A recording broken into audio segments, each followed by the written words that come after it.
أعوذ بالله من الشيطان الرجيم بسم الله الرحمن الرحيم اللهم عجل لوليك الفرج.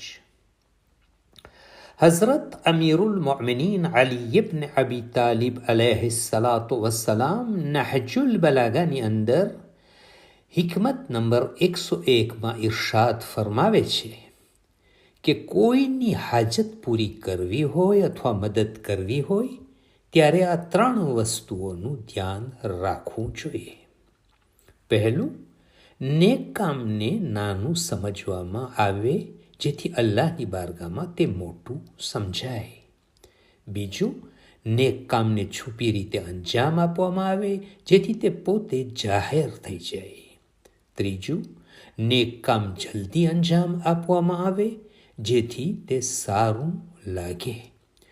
બધા જ લોકોને ખબર છે કે કોઈની પણ મદદ કરવી તે ખૂબ જ નેક કામ અને સારી આદત છે, જે એક મુસ્તહબ અને અલ્લાહને પસંદ કાર્ય છે.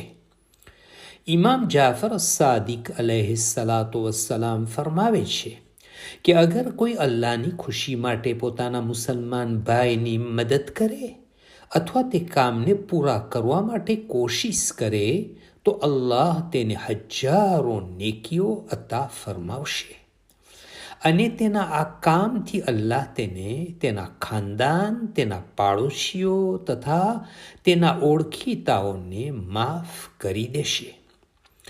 ઇમામ અલૈહિસ્સલામ આ નુરાની કલામમાં ફરમાવે છે કે અગર તમે કોઈની મદદ કરવા માગો છો તો આ ત્રણ વસ્તુ ઉપર જરૂર અમલ કરો.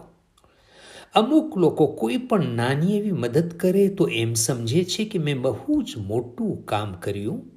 ઇમામ અલી અલૈહિસ્સલામ ફરમાવે છે કે તમે જ્યારે કોઈની પણ મદદ કરો, મોટી હોય કે નાની, તેને નાની સમજો જેથી બીજી વખત મદદ કરી શકો. અમુક લોકો દેખાડીને મદદ કરે છે, જ્યારે કે ઇમામ અલી અલૈહિસ્સલામ ફરમાવે છે કે છુપી રીતે એટલે કે જમણા હાથથી મદદ કરો તો ડાબા હાથને પણ ખબર ન પડે. અને અમુક લોકો મદદ કરવામાં આજકાલ અથવા થોડાક દિવસ પછી કરીશ વગેરે વગેરે કહેતા હોય છે, જ્યારે કે ઇમામ અલી અલૈહિસ્સલામ ફરમાવે છે કે મદદ કરવામાં જલ્દી કરો, કેમ કે ખબર નથી આપણે 1 કલાક પછી અથવા થોડાક દિવસ પછી જીવતા હશું કે નહીં.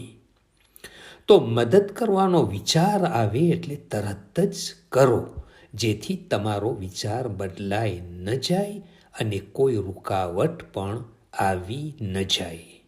જો જલ્દી મદદ નહીં કરવામાં આવે તો શૈતાન આ નેકી કરવાથી તમને રૂકાવટ બનશે.